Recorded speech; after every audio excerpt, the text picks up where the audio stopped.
आज हम एक्सप्लेन करने वाले हैं हाल ही में रिलीज हुई एक तमिल हॉरर मूवी जो कि काफ़ी ज़्यादा डरावनी एंड बेहतरीन मूवी है। तो इस मूवी का एक्सप्लेनेशन आपको बिल्कुल भी मिस नहीं करना चाहिए। एंड इस मूवी के लास्ट में आप लोग के ऐसा एंडिंग ट्विस्ट पता चलने वाला है जिससे आप सभी लोग का दिमाग हिल जाने वाला है। तो चलिए बिना किसी देरी के मूवी के एक्सप्लेनेशन को शुरू करते हैं एंड वीडियो के अंत तक आप लोग बने रहिए। तो मूवी की स्टार्टिंग में हमें एक लॉयर को दिखाया जाता है जो कि मित्रा का डैड है। उसकी बेटी मित्रा कंस्ट्रक्शन साइट पे होती है और वहाँ पर काम कर रही थी और उसके डैड उसे बार बार कॉल किए जा रहे थे लेकिन वो कॉल को कट कर दे रही थी। उस कंस्ट्रक्शन साइट पर दरअसल एक बहुत बड़ी बिल्डिंग बनने वाली है और वहाँ पर एक छोटा सा टेम्पल भी होता है जिसे वो लोग तोड़ रहे होते हैं। लेकिन जब मित्रा यह सब देखती है तो उसे थोड़ी सी अनजाइन फीलिंग होती है जैसे कि उसके साथ कुछ बुरा होने वाला है। उसके बाद रात को जब मित्रा का डैड बाइक पे अपने घर जा रहे थे तभी सडनली उनका एक्सीडेंट हो जाता है और उनके हाथ पर कुछ लग जाता है। वो अपना हाथ देखते हैं तो उनके हाथ पर बर्फ जमी हुई थी और तभी उनके सामने एक घोस्टली फिगर आ जाता है जिसे देखकर वो डर जाते हैं और उनकी वहीं पे मौत हो जाती है। उसके बाद हमें कुछ महीने बाद की कहानी दिखाई जाती है जहां मित्रा के डैड अब मर चुके हैं और मित्रा को बार बार उसके डैड के सपने आया करते हैं। वो उसे एक सुनसान जंगल में खड़े हुए दिखते थे और वो उसे कुछ कहना चाहते थे। यह सपने मित्रा को रेगुलरली आते थे। उसको काफ़ी ज़्यादा अनईजी फील होता था। उसके बाद हमें मित्रा का बॉस दिखाया जाता है जो कि उस कंस्ट्रक्शन साइट का इंचार्ज है। उस बिल्डिंग का काम ऑलमोस्ट कंप्लीट हो चुका था लेकिन टेम्पल का कुछ काम अभी भी बाकी था। बॉस सोचता है कि मित्रा के आने से ये काम जल्दी कंप्लीट हो सकता है क्योंकि वो काफ़ी टैलेंटेड है और साइट के बारे में उसे सब कुछ पता है। बॉस अपने एक आदमी से मित्रा को कॉल करवाता है और वो आदमी मित्रा को वहाँ पर आने के लिए कहता है। लेकिन मित्रा जो कि अपने डैड के लॉस से अभी गुजर रही थी वो उसे कहती है कि वो वहाँ पर नहीं आ सकती है क्योंकि उसने काम को छोड़ दिया है। जब उसकी सिस्टर और मॉम यह बात नोटिस करती है तो उसकी माँ गुस्सा करने लगती है और कहती है कि वो अपने काम पे जाए ताकि उसका माइंड डाइवर्ट रहे क्योंकि अब तक वो अपने पिता की याद में खोई रही है। अब उसके पिता मर चुके हैं और वो वापस नहीं आने वाले हैं। अब मित्रा की एक कॉलेज की फ्रेंड उससे मिलने के लिए आती है जिसका नाम शालिनी होता है। मित्रा की माँ शालिनी से कहती है कि मित्रा हमेशा सैड ही बैठी रहती है तो तुम जाकर उससे बात करो ताकि उसे हिम्मत मिले और वो अपना काम करे। शालिनी दरअसल एक टीवी चैनल में काम करती है और मित्रा के पास जाकर उसे समझाने लगती है। मित्रा उससे कहती है कि अगर वो वहाँ पर होती तो अपने डैड को बचा लेती। तो शालिनी जवाब देती है कि उनका एक्सीडेंट हुआ था और उन्हें हॉस्पिटल ले गया था लेकिन रास्ते में ही वो मर गए थे और अगर तुम वहाँ पे होती तो तुम भी कुछ नहीं कर पाती। यह बात मित्रा को थोड़ी सी तसल्ली देती है लेकिन उसके दिल में अब भी गिल्ट मौजूद था क्योंकि वो अपने डैड की जान नहीं बचा पाई थी और उस दिन उसने उनका कॉल भी नहीं उठाया था। जहाँ पर एक वर्कर काम कर रहा होता है तो वो पोजेस्ट हो जाता है जैसे कोई उसे कंट्रोल कर रहा हो। वो बिना सोचे ही बिल्डिंग के ऊपर से कूद जाता है और मारा जाता है। यह देखकर किसी को भी समझ नहीं आता है कि आखिर कैसा हो गया। इधर मित्रा ने भी काम छोड़ने का डिसीजन लिया था लेकिन उसका बॉस एक फैमिली फ्रेंड भी है जो उसके घर आता है और उसे समझाने की कोशिश करता है। वो कहता है कि अगर तुम नहीं आओगे तो काम कैसे चलेगा। मित्रा थोड़ी देर सोचती है और उसकी बात मानकर वो काम करने के लिए राजी हो जाती है। उसके बाद मित्रा एक अलग डिस्ट्रिक्ट में कंस्ट्रक्शन साइट पे जाती है जहाँ पर कंस्ट्रक्शन का काम चल रहा था। वहाँ कोली नाम का एक बंदा उसे रहने के लिए शेयरिंग घर देता है और उस घर में पहले से ही मारिया नाम की एक लड़की रहती है। मारिया थोड़ी रूड है और वो मित्रा से बहुत ही गुस्से में बात करती है जैसे उसको कोई पसंद ना आया हो। मित्रा सोचने लगती है कि आखिर वो लड़की ऐसा क्यों रिएक्ट कर रही है लेकिन फिर भी वो कंप्रोमाइज करती है और उसके साथ रहने लगती है। शाम होती ही वो साइट पे पहुंचती है लेकिन उसका बॉस बोलता है कि मुझे अभी और काम है, तुम जाकर साइट को चेक कर लो पर इस बारे में मुझे कुछ भी मत बोलना। मित्रा उसे ओके बोलती है। कंपनी के व्हीकल में वो साइट चेक करने के लिए जाती है। मित्रा अपने ड्राइवर को वहाँ का लोकेशन देती है और ड्राइवर ये सुनकर थोड़ा सा नर्वस हो जाता है। मित्रा उससे पूछती है कि आखिर उसे क्या हो गया तो ड्राइवर बताता है कि उसकी वाइफ प्रेग्नेंट है और वो हॉस्पिटल में है इसलिए उसे थोड़ा टेंशन हो रहा है। मित्रा ये सुनकर उसे कहती है कि ऐसी बात है तो तुम हॉस्पिटल चले जाओ। यह सुन के ड्राइवर तुरंत वहाँ से भाग निकलता है पर मित्रा साइड पे वर्कर्स से बात करने लगती है तो वर्कर्स बोलते हैं कि लॉकडाउन के टाइम पे यहाँ पे उनका काम बंद हो गया था तो मालिक से बात करे और उन्हें पैसे दिलाए क्योंकि उन्हें काम चाहिए। तभी एक और वर्कर पॉजेस होकर ऊपर से गिर जाता है और लोग यह देखकर काफी ज्यादा चिल्लाने लगते हैं। कोई बोलता है कि यह चौथा बंदा है जो कि ऊपर से गिरा है और पहले ही 3 लोग यहाँ पर बुरी तरह से इंजर्ड हो चुके हैं। यह सुन के मित्रा हैरान हो जाती है और सोचने लगती है कि आखिर यहाँ से लोग क्यों रहे हैं। तभी उसे ड्राइवर का कॉल आता है क्योंकि उसे कहते हैं कि मैडम मैं वहाँ पे नहीं आ सकता हूँ क्योंकि मैं हॉस्पिटल में अपनी बीवी के साथ हूँ। तो मित्रा बोलती है ठीक है, मैं यहाँ पर सब कुछ संभालूंगी। तभी वहाँ पे पुलिस आ जाती है क्योंकि वहाँ पर एक और एक्सीडेंट हो गया था। एक बंदा मित्रा के पास आता है और उसे कहता है कि उसे यहाँ पर अभी नहीं रहना चाहिए और यह सुनकर मित्रा बस स्टॉप पर चली जाती है वहाँ से बस पकड़ने के लिए। कुछ देर बाद मित्रा को वहाँ पे एक लड़की की रोने की आवाज़ आती है और जब मित्रा देखती है तो वो लड़की जमीन पे बैठी रो रही थी। मित्रा उससे बात करने के लिए जाती है लेकिन तभी एक पुलिस वाला वहाँ पे आता है और उसे कहता है कि रात के वक्त वो अकेली यहाँ पे क्या कर रही है, यह जगह बिल्कुल भी सेफ नहीं है तो उसे यहाँ से तुरंत चले जाना चाहिए। मित्रा बोलती है कि मैं अपने फ्रेंड के लिए वेट कर रही हूँ और तभी शालिनी का बॉयफ्रेंड विश्वा वहाँ पे आता है और पुलिस से कहता है कि वो थोड़ा लेट हो गया था। पुलिस उससे कहता है कि अगर उसे पिकअप करना है तो वो जल्दी पिकअप किया करे क्योंकि यहाँ पे उन्हें केयरफुली रहना बहुत ज़्यादा ज़रूरत है। उसके बाद विश्वा और शालिनी को साथ ले जाता है। रास्ते में मित्रा विश्वा से बोलती है कंस्ट्रक्शन साइट पे चौथा बंदा गिर गया और 4 लोग एक के बाद एक कैसे गिर सकते हैं। उसे लगता है कि यहाँ पे कोई ना कोई गड़बड़ है और यह बिल्कुल भी नॉर्मल बात नहीं है। विश्वा भी यही सुन के काफी ज्यादा कंफ्यूज हो जाता है और उसे कहता है कि यह नॉर्मल तो बिल्कुल नहीं लग रही। उसके बाद वो घर पहुंच जाती है जहां मित्रा मारिया के साथ रहती है और मारिया उसे लेट आता हुआ देख उस पे गुस्सा करने लगती है। उसे कहती है कि उसे टाइम पे आना चाहिए क्योंकि वो उसका वेट नहीं कर सकती है। उसे चाबी भी देती है और कहती है कि अपना अरेंजमेंट खुद कर ले और मित्रा की ले लेती है और रूम में सेटल हो जाती है। रात के टाइम वहाँ पे लाइट्स प्लग करने लगती है और उन्हें एक अजीब सी आवाज़ आती है। मित्रा टॉर्च लेकर चेक करने के लिए जाती है कि आखिर वहाँ पे क्या है और मिरर में हमें एक शैडो की फिगर नजर आती है लेकिन मित्रा उसे नोटिस नहीं करती है। उसके बाद लाइट वापस आ जाती है और वो सोने के लिए चली जाती है। उसकी वॉचमैन से बात होती है जो बोलता है कि इस घर में एक के बाद एक लोग मरते जा रहे हैं पर ऐसा तभी होता है जब किसी घर में भूत मौजूद हो। मित्रा को यह सुनकर थोड़ा डर लगता है लेकिन वो सोचती है कि शायद ये बस इमेजिनेशन होगा।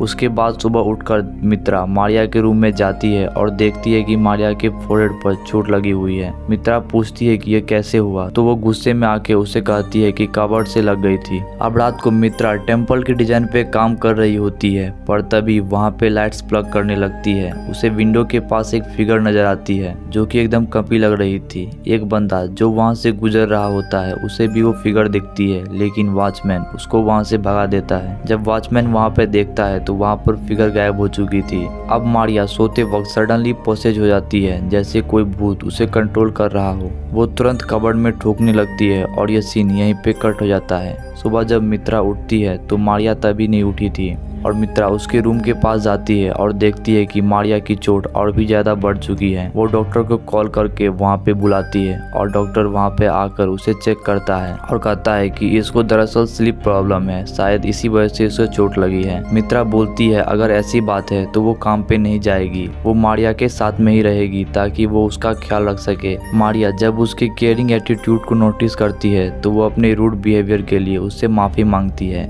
एक दिन मित्रा एक मीटिंग में जाती है जहाँ पर उसे एक टेम्पल का डिजाइन डिस्कस कर रही थी। एक बंदा उससे पूछता है कि यहाँ क्या देख रही हो, तो मित्रा बात ध्यान से सुनती है लेकिन उसे कुछ समझ में नहीं आता है। अगले सीन में मारिया एक रूम में फोन चार्ज करने के लिए जाती है तभी उसके पीछे एक फिगर नजर आती है और दरवाजा ऑटोमेटिकली बंद हो जाता है जिससे डर के वो चिल्लाने लगती है। उसकी आवाज सुन के मित्रा जल्दी रूम के पास आती है और उससे पूछती है कि आखिर क्या हुआ। तो मारिया बोलती है कि उसके पास कोई खड़ा था। मित्रा उसे शांत कराती है और उससे पूछती है कि आखिर वो पहले इतना रूड क्यों थी। तो मारिया बताती है कि उसकी मॉम डैड ने उसे पैदा करके छोड़ दिया था, इसलिए वो किसी से भी दिल से बात नहीं करती थी। उसके बाद मित्रा अपने दिल की बात शेयर करती है और बताती है कि उसका और उसके डैड के बीच छोटी सी लड़ाई हुई थी और एक दिन डैड ने उसे बार बार कॉल किया था लेकिन उसने वो कॉल नहीं उठाया था। उसके डैड की तरफ से एक सैड नोट्स आया था कि बेटी मुझसे बात क्यों नहीं कर रही हो, लेकिन मित्रा उसका रिप्लाई देना भूल गई थी। उसी रात उसके डैड का एक्सीडेंट हो गया था और उनकी मौत हो गई थी, जिसके लिए आज भी वो गिल्ट फील करती है क्योंकि उसने अपने डैड का रिप्लाई नहीं दिया था। रात को जब वो लोग सो रहे होते हैं तो वहाँ पे लाइट चली जाती है और दरवाजा खुलने की आवाज आती है। मित्रा वहाँ पे एक माँ और बेटी की घोष देखती है जो वहाँ पे खड़े हुए थे और ये देखकर उसे बड़ा डर लगता है। अगली सुबह वो अपने सपने के बारे में मारिया और शालिनी को बताती है और शालिनी बोलती है कि मेरा बॉयफ्रेंड विश्वा घोस्ट के बारे में बहुत कुछ जानता है तो उन्हें उसकी मदद लेनी चाहिए। तो मित्रा कहती है यह बस एक सपना था और कुछ नहीं,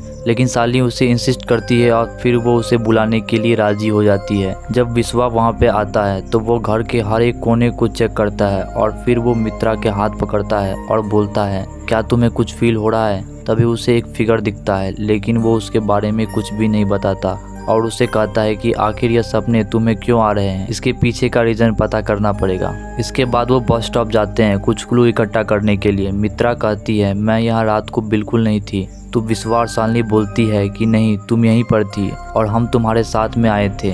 मित्रा उसे कहती है कि यह बस स्टॉप मुझे पुराना क्यों लग रहा है। तो विश्वा कहती है कि शायद कोई घोस्ट तुम्हें ऐसा फील करवाया है, यानी कि बहुत साल पहले इस बस स्टॉप पे कुछ ना कुछ हुआ होगा। विश्वा रिकॉर्ड चेक करता है और उसे पता चलता है कि बहुत साल पहले यहाँ पे एक एक्सीडेंट हुआ था जहाँ पर 2 लोग लॉरी से टकरा के मर गए थे।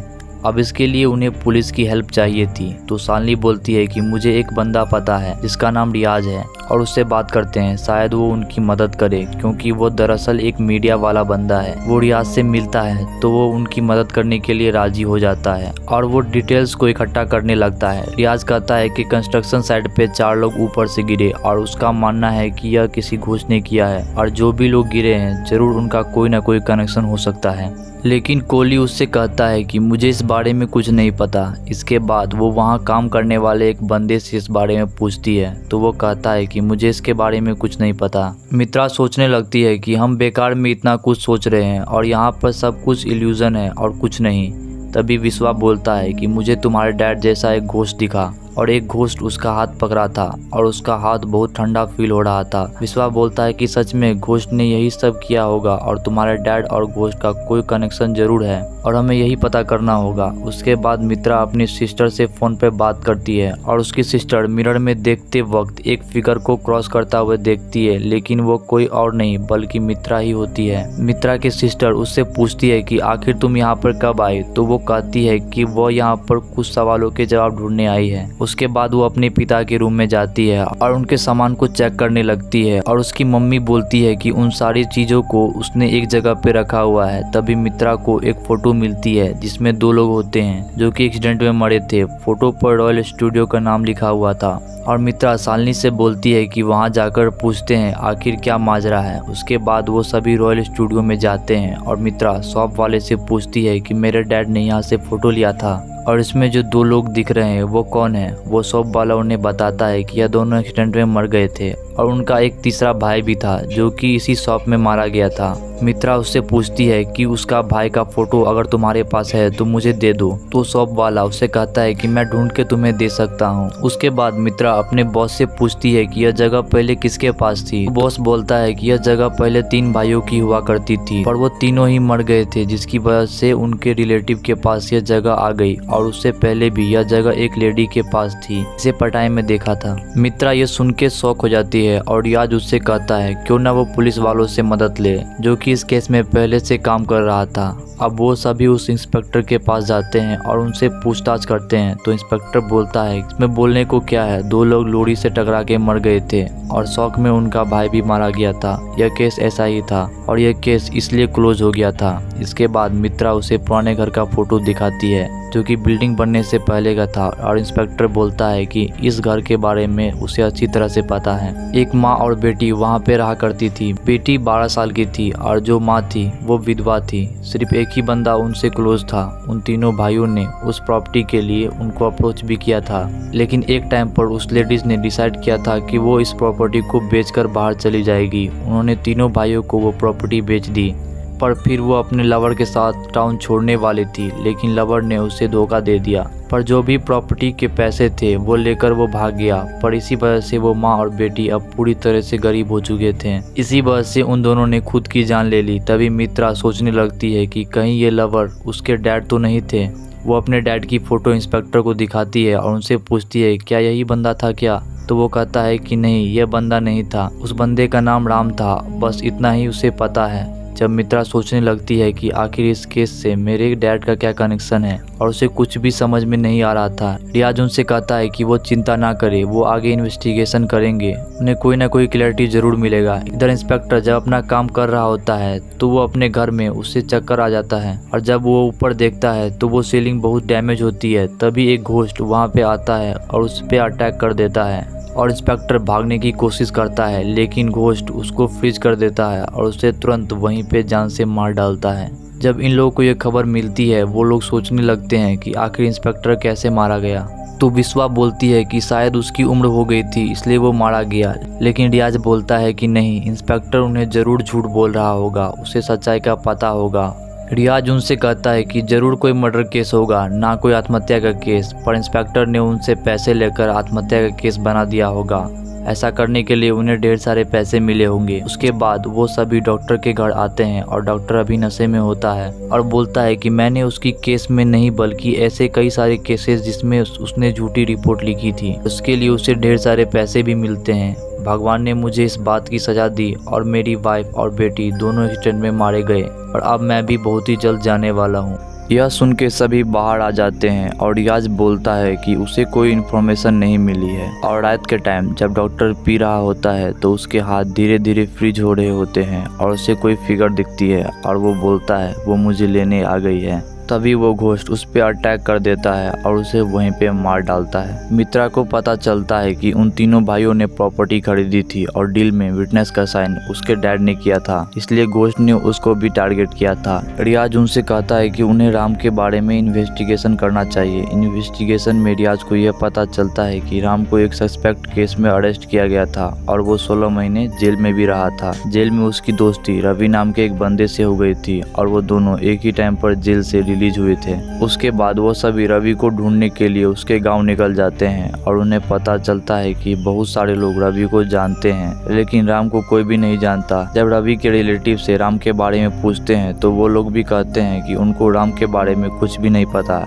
अब वो शंका में हो जाते हैं कि क्या राम सच में रवि के साथ आया था या नहीं। और एक बंदा उन्हें देखकर बोलता है कि जॉर्ज नाम का एक बंदा था जिसने रवि को शॉप दिया था और रवि उस शॉप को चला रहा था, लेकिन उस शॉप को चलाते चलाते अचानक उसकी मौत हो गई। तभी शालिनी उनसे कहती है कि मुझे एक मैसेज भेजना है लेकिन टावर नहीं आ रहा है और मित्रा रूम में रेस्ट करने के लिए चली जाती है। वहाँ एक बंदा पूछता है कि रूम ठीक है ना, तो मित्रा बोलती है हाँ ये रूम बहुत अच्छा है। वो पूछती है कि क्या तुम जॉर्ज को जानते हो, तो वो बोलता है कि इस टाउन में सब जॉर्ज को जानते हैं। मित्रा उसका एड्रेस लेती है और तभी मैनेजर वहाँ पे आता है और उनसे कहता है कि मैडम जॉर्ज अभी होटल में खाना खा रहा है और कल वो दिल्ली जा रहा है एक हफ्ते के लिए, इसलिए अच्छा मौका है तो वो अभी उससे मिल ले। ये सुन के वो जॉर्ज से मिलने के लिए जाती है, लेकिन जॉर्ज वहाँ पर खाना खा के जीप में निकल चुका था और मित्रा और उसके दोस्त जॉर्ज का पीछा करने लगते हैं। वो जॉर्ज के घर के पास पहुँच जाते हैं। मित्रा जॉर्ज से बात करती है और उसे रवि के बारे में पूछने लगती है। इधर रियाज गुस्से में आता है और उन्हें बताता है कि ये सभी मर्डर मित्रा ने किए हैं। उसे पूछता है कि मित्रा आखिर ये सब मर्डर क्यों करेगी, तो रियाज बोलता है कि हर एक मर्डर करने वाली जगह पे मित्रा मौजूद थी। मरने से पहले बाकी बॉडी सभी फ्रीज हो गई थी, यानी कि किसी इंजेक्शन का उसने इस्तेमाल किया होगा। विश्वा ये सुन के कहता है कि मित्रा ऐसा नहीं कर रही है बल्कि सच में घोस्टी कर रहा है, क्योंकि उसने उस घोस्ट को अपनी आंखों से देखा है। इधर मित्रा जॉर्ज से राम के बारे में पूछती है और जॉर्ज राम के बारे में उसे बताता है। वो कहता है कि दरअसल राम कोई और नहीं बल्कि वही राम है और वो उस विधवा और उसकी बेटी के घर के पास ही रहता था, लेकिन एक दिन उसकी बेटी के बुक्स गिर गए थे और राम उसकी हेल्प करने के लिए गया था और उसकी बुक्स को उसने उठाकर उसको वापस कर दिया था और वहाँ पे ज्वेलरी की बॉक्स भी थी, उसे उठाकर उसने वापस कर दिया था, जिसकी वजह से उसकी माँ और बेटी दोनों इस पर भरोसा करने लगे थे। उनके घर में एक टेम्पल भी था और वो औरत उसमें डेली पूजा किया करती थी, लेकिन राम को भगवान पे बिल्कुल विश्वास नहीं था। वहाँ पे वो तीन भाई प्रॉपर्टी के लिए बार बार उनसे पूछा करते थे, लेकिन वो लेडीज गुस्सा हो जाती थी क्योंकि वो प्रॉपर्टी बेचना नहीं चाहती थी। राम ने उस लेडी को सहारा दिया और वो उन तीनों भाइयों को बहुत ही धमकाता है और वो साइलेंट होकर वहाँ से चले जाते हैं। एक दिन वो तीनों भाई वापस आते हैं और उनका मजाक उड़ाने लगते हैं और उस विधवा को कहते हैं कि अब राम से उसकी दोस्ती हो रही है। राम को गुस्सा आता है और वो कहता है कि हम पैसे देकर साथ रह रहे हैं और यह सुनकर वो लेडी शॉक हो जाती है और उसे कहती है कि तुम ऐसा क्यों कर रहे हो। तब पता चलता है कि दरअसल राम उन तीनों भाइयों के लिए ही काम कर रहा था और बोलता है कि हम तेरा नाम पूरे गांव में बदनाम कर देंगे अगर तूने इस पेपर पे साइन नहीं किया तो। वो लेडी कहती है तुम्हें जो करना है कर लो, मैं बिल्कुल नहीं डरती। लेकिन वो उसकी बेटी को उठाने की उसको धमकी देता है और कहता है कि अब वो तेरे और उस लड़की की वीडियो तेरी बेटी को दिखाएगा। वो लेडी डर जाती है और पेपर पे साइन कर देती है और साइन करने के बाद राम ने उसकी बेटी को मार दिया था। लेडी को जब ये पता चलता है तो वो बहुत बुरा फील करती है और राम का कॉलर पकड़ के उसे कहती है कि तूने ऐसा क्यों किया। लेकिन राम गुस्से में आकर उसे भी जान से मार डालता है। उन तीन भाइयों ने पेपर पे साइन ले लिया था जिसकी वजह से वो प्रॉपर्टी उन तीनों की हो गई थी, पर उनका लॉयर कोई और नहीं बल्कि मित्रा का डैडी था। लॉयर बिना कुछ सोचे समझे पैसों के लिए विटनेस का साइन कर देता है और इसी वजह से उस घोष ने उनको भी टारगेट किया था।